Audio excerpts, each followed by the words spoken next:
Урматтуу депутаттар, эми туура көрүңүздөр.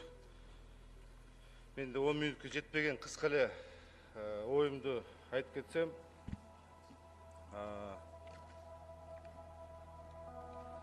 Урматтуу төрага, урматтуу депутаттар,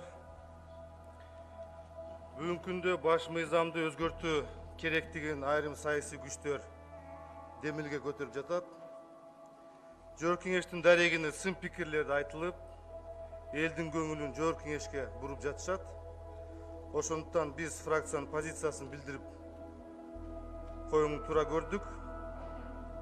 Конституциянын мыктылыгы жазылышында эмес, анын аткарылышында. Конституциянын 114-беренесине ылайык жогорку кеңеш 2020 жылга чейин баш мыйзамга өзгөртүү киргизүүгө укугу жок. Буну баса белгилеп кетким келет. Конституцияны 10 жолу өзгөрттүк. 2005 жылы, 2010 жылдары өлкөбүздө тарыхый окуялар болду. Мамлекет башчылар өзгөрүлдү. Бирок элдин турмушу, жашоосу өзгөрүлдүбү? Же миграциянын агымы токтолдубу? Же тышкы карызы азайдыбы? Же айлык маяналар, пенсия, пособиялар жетиштүүбү? Же урматтуу депутаттар, бизде бала бакчалар көбөйдүбү? Бүгүнкү күндө 600 000 жакын балабыз бала бакчага бара албай үйдө отурат. 476 000 салык төлөөчү жактар бар. Азыркы учурда бир салык төлөөчү адам үй бүлөсүнөн сырткары 3 адамды, 3 жаранды багып жатат. 1 60 000 жакын адам пенсия жана пособие алуучу адам бизде Кыргызстанда. Пенсия жана пособие алуучу өлкөгө айланып калбайлык, урматтуу коллегалар. Урматтуу мекендештер, Конституцияны өзгөртөлү деген ойдун ордуна конкреттүү экономикалык, инвестициялык программаларды сунуштайлы. Балким жан дүйнөбүздү, жүрөгүбүздү, ой жүгүртүүбүздү жана саясий маданияттуулугубузду өзгөртпөйлүбү? Убакыт келет.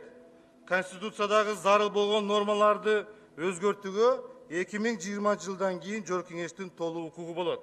Бирок баш мыйзамды өзгөртүүгө зарыл десе, элдин каалоосунун негизинде референдум аркылуу биринчи кезекте бизге кандай мамлекеттик башкаруу керек?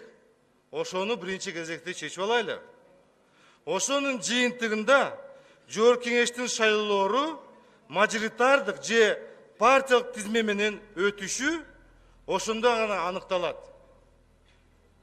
Эгерде парламентаризмди күчөтөбүз десек, келечекте добуш берүүдө партиянын тизмедеги адамдарына эмес, программасына баасын берип, тандап, уткан биринчи орунду алган партия коалиция түзүп, анын өкүлү премьер-министр болуп, жоопкерчиликти бир адам алыш керек.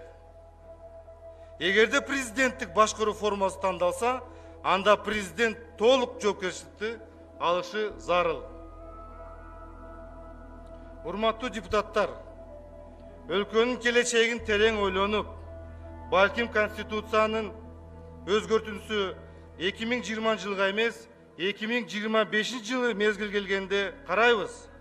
Себеби ошол күнгө чейин биздин саясий маданиятыбыз өсүп, парламенттик система кабыланып, биз толук кандуу парламент өлкө болууга даяр болуп калабыз деп ойлойм.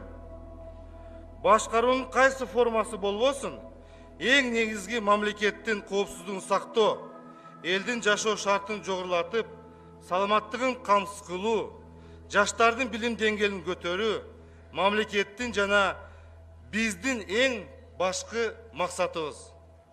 Урматтуу депутаттар, оюм ушул.